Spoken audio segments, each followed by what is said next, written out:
ఇప్పుడు కేవలం 7,999 up to 10 kgs వరకు బరువు తగ్గి అధిక బరువు నుంచి వచ్చే ప్రధాన సమస్యలను దూరం చేసుకోండి.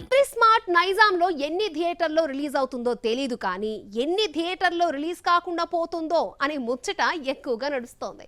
లైగర్తో వచ్చిన ఇష్యూ పూరీని డబుల్ స్మార్ట్ తో అయినా వదులుతుందో లేదో. రామ్ పూరి జగన్నాథ్ కాంబోలో తయారవుతున్న డబుల్ స్మార్ట్ ఆగస్టు 15న విడుదలవుతోంది. ఈ సినిమాకు ముందు నుంచి పాజిటివ్ వైబ్ ఉంది. ఈ స్మార్ట్ శంకర్ సీక్వెల్ కావడంతో సినిమా ఖచ్చితంగా మార్కెట్ లో పాస్ అవుతుంది అనే ధీమా యూనిట్ లో ఉంది. ఈ సినిమా అటు రామ్ కు ఇటు పూరికి కంబ్యాక్ ఫిల్మ్ అవుతుందని ఇండస్ట్రీ వర్గాలు చెబుతున్నాయి. దీంతో బయ్యర్లు డబుల్ స్మార్ట్ థియేట్రికల్ రైట్స్ కోసం ఎగబడుతున్నారు. డబుల్ స్మార్ట్ విషయంలో మార్కెట్లో పాజిటివ్ వైబ్స్ నడుస్తున్న టైంలో లైగర్ లొల్లి పూరిని తాకింది. లైగర్ సినిమాను గతంలో ప్రముఖ పంపిణీదారుడు వరంగల్ సీనుకు పూరి అమ్మడం జరిగింది. సినిమా డిజాస్టర్ కావడంతో పూరిపై అప్పట్లో పంపిణీదారులు ఒత్తిడి తెచ్చారు.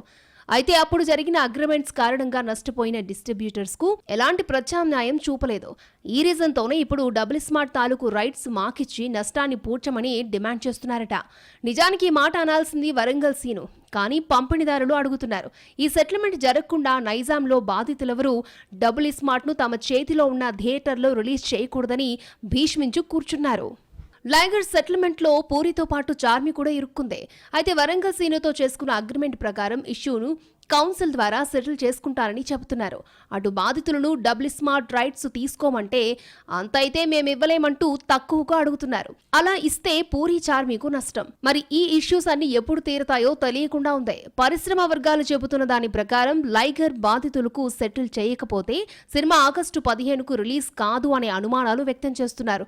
సో ఎంత త్వరగా వీలైతే అంత త్వరగా పూరి చార్మి లైగర్ బాధితులతో కూర్చుని కౌన్సిల్ సమక్షంలో ఇష్యూని సెటిల్ చేసుకోవడం తప్ప వేరే మార్గం కనిపించడం లేదు.